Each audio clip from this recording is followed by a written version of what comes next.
Spent 19 years growing up in an abusive home. There was no one there for me, no one there to guide me, and I'm hoping that I can be that person for you that I did not have. If you don't know who I am, I'm Relic Wessels, and I help people break the destructive patterns damaging their relationships. As I said, I spent 19 years in a broken home, in an abusive home. I was married for 5 years, got divorced. Current relationship has been going for 14 years.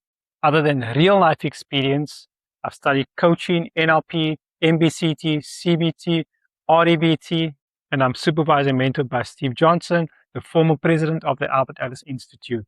And in this video, I want to give you 5 strategies that I would use if I had to go back and relive what I've been through. Being older, being more wiser, being much more psychologically educated. This is what I would do differently. And I hope that it can help you. So number 1 would be read.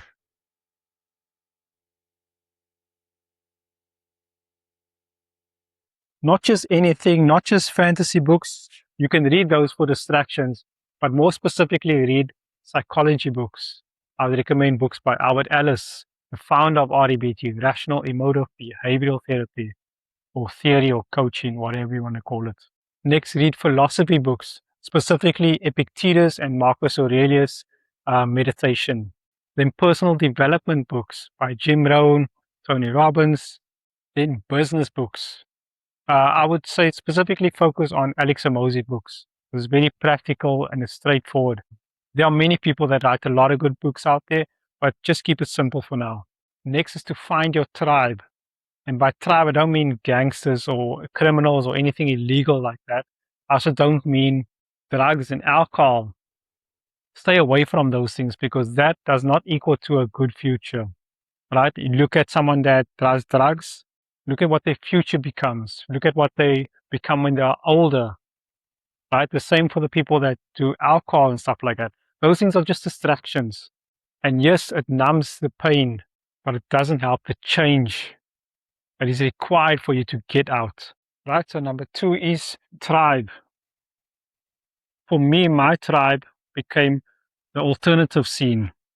Alternative scene being into metal, goth.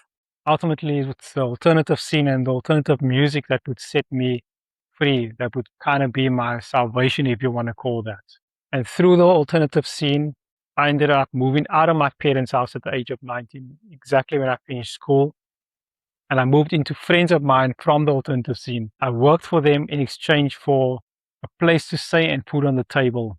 Many years later, it's also a friend from the alternative scene that would give me my first break into my corporate career.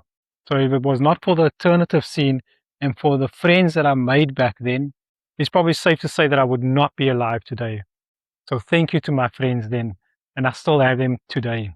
Claire, Martinez, Steph, Mark, Halner, Kian, I'll always hold you guys close to heart. And it's also in the alternative scene where I would meet my best friend that became my wife at the time. And we were married for 5 years, but it didn't work out in the end because I was a very different person back then than what I am right now. And it's also in the alternative scene that I met my current partner, and we've been together for 14 years. So number 2, find your tribe. And this tribe doesn't have to be one destination that you fix to, that you identify with, or that you create your identity around, right? Your tribe can change all the time. So for example, the people that I was friends with in school was not the same people that I was friends with outside of school in my 20s. So allow your tribe to evolve. And you can also use your tribe to sleep out of the house, right? Like sleeping over at friends. Rather sleep over at friends where it is safer than stay in your own house where there's chaos. Number 3, find something for the pain, right? So for myself, it was martial arts, right? Because I was never strong enough to protect myself and my family. So martial arts was a big part of my life. Unfortunately, I did not have the ability to do martial arts at the time that I needed it the most. But also I was a kid. Regardless of how good my martial arts skills was, it was against grown adults. But martial arts is a very good way to help you cope with what you've actually been through. And it will give you a chance to meet like-minded individuals. I've been doing martial arts for 20 years myself, but something that helped me with the most amount of pain in the darkest of days was music and poetry.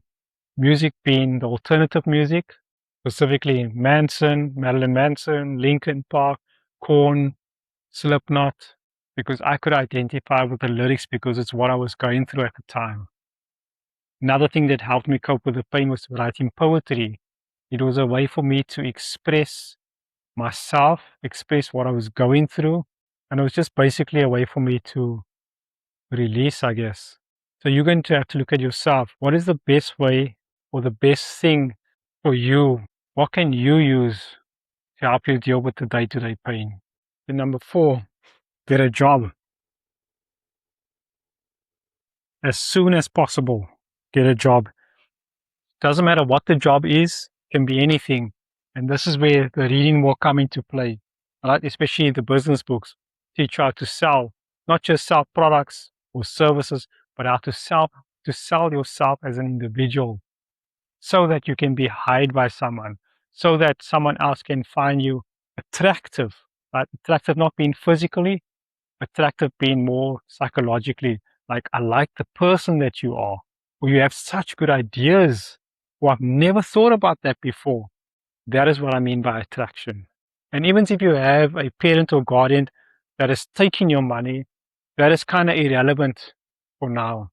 The main thing that you want from the actual job is the skills of buying, selling, creating a business. If you cannot find a job, create a business for yourself.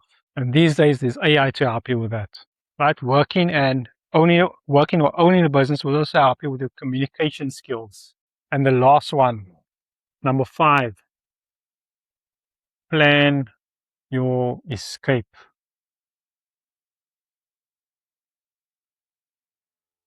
What's next? How are you going to get out of this? Right? Because if you don't plan to escape, then you'll be trapped there forever. So, for example, how much money do you need to live on your own? Who are you going to live with?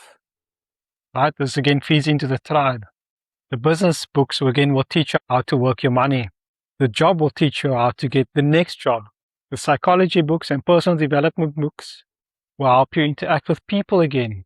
The psychology books will help you read people through their behavior, whether you can trust them, whether you cannot trust them, or how far you can trust them, or how they react under pressure, right? So in terms of planning your escape, where are you going to stay? How much money do you need? Who are you going to live with? And what timeline are you actually dealing with right here? Is it years? Is it months? 5 years? Or can you move right now? So these are the 5 strategies that I wish someone told me and taught me. And there's one last important thing that I want to leave you with is that, yes, the world is unfair, but obsessing about how unfair the world is not going to help you. That is the reality of the situation. So one of 2 things is going to happen, and the choice will always be yours. Choice number 1, remain a victim. Blame parents, guardians, governments, life, religion, blame whatever you want, and continue to carry that burden throughout your life. Or number 2, stand upon it as the strength of someone having survived everything that you've gone through. Because a lot of people do not have that form of resilience. And that can make you extremely powerful in the real world. Where others crumble, you will rise above.